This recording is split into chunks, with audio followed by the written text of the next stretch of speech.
welcome to another session of What the. Today's topic of discussion is armed and unarmed. Now, knowing we have the right to bear arms, that is a circumstance of having the ability of our, I would say, opportunity to defend ourselves if necessary.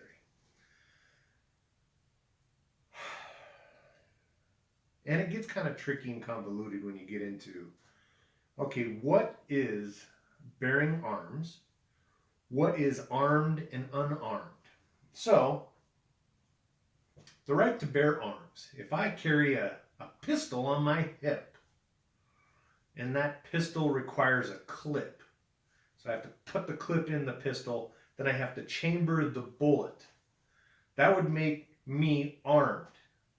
So, but if I didn't have the clip in the gun, and I had the clip on my hip, and there was no bullet chambered in the gun, and I had this gun on my hip with a clip on my other hip, does that mean I'm armed, or does that just mean that I have the right to bear arms and I'm bearing arms? So, because I'm not concealing them. Because you have to have a permit to conceal a weapon, and even if it's not chambered, you still cannot conceal it. So anyway. So the whole circumstance is armed and unarmed, and what does that entail? So, and knowing that we have the right to bear arms. So my argument is I am not armed if my gun is on my hip and my clip is on my other hip and there's no bullet chambered in my firearm. So, it's still not armed, and I'm not armed because it's not logical in that respect.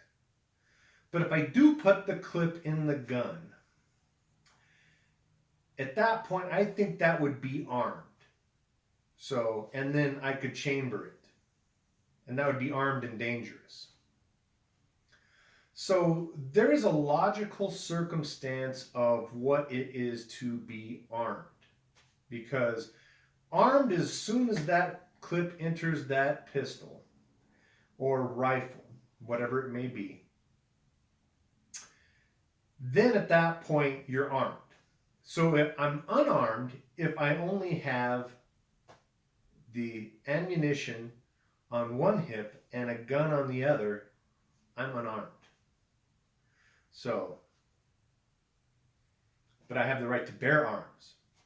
So, as long as they're not concealed.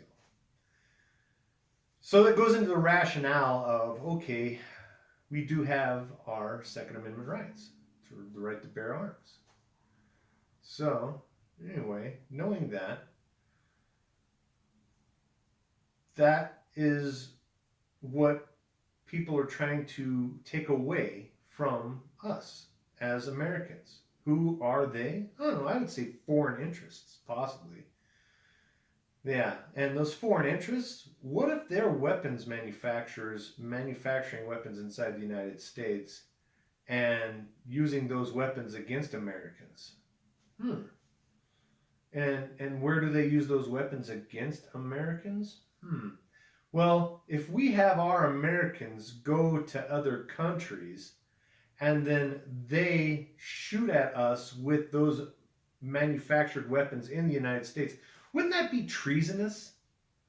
That's what I'm wondering. If weapons that are manufactured in the United States are used against us in other countries, I think that would be treasonous. And our military is meant to defend our own country. So there's a lot of circumstances in where we, the people in the United States, have the right to have a well-armed militia, just in case there are those that want to, I would say, use weapons against us. So, whatever those weapons may be. And they're not always going to be a bullet out of a gun. So, anyway.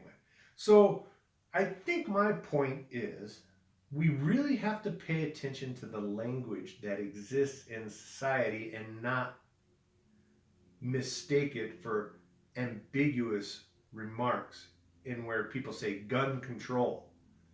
So, gun control, well, I think everybody has the right to control their own destiny. And because of that, they want to take away our own personal liberties and control us. They being those that, well, are attacking us. So, whoever they may be. And we're constantly under attack every day, obviously, with all the misinformation that exists. So, we need to be more knowledgeable and understanding of what our rights and liberties are inside the United States. This has been another session of What the